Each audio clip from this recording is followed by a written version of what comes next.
وبما اني كفيف فدول الثلاث برامج لازم يكونوا على تليفوني. اول برنامج وهو سمارت فويس. سمارت فويس ده هو اللي بيخلي التليفون ينطق كل حاجه، يعني بص كده: انستجرام، انست ريدر، كيبورد، واتساب. فاي حاجه في التليفون بدوس عليها بينطقها، عشان ما تقعدوش بس تقولوا لي بترد على الكومنتات ازاي.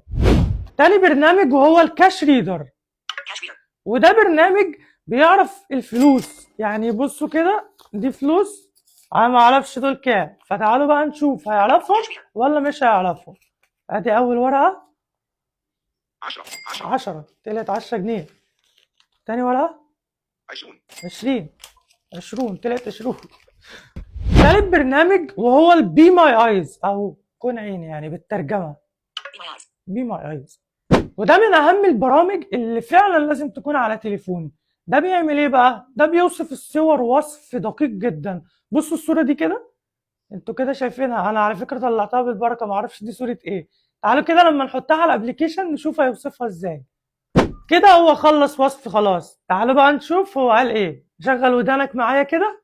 كن ذكاء الاصطناعي. رجل يرتدي بدلة رسمية، الستر لونها أبيض وقميص أسود، ويقف أمام لوحة سوداء كبيرة مكتوب عليها بلون الأصفر عبارة يوجد بجانبه نبات مزين بذور صناعية. دي الصورة بتاعت البروفايل اللي هي كنت لابس فيها بدلة ولابس قميص اسود، وخرب بيت شياكتي والله. بصراحة التكنولوجيا سهلت علينا حاجات كتيرة. فتنساش بقى لو عندك اي سؤال يخص المكفوفين سيبولي في كومنت، وما تنساش اللايك والفولو.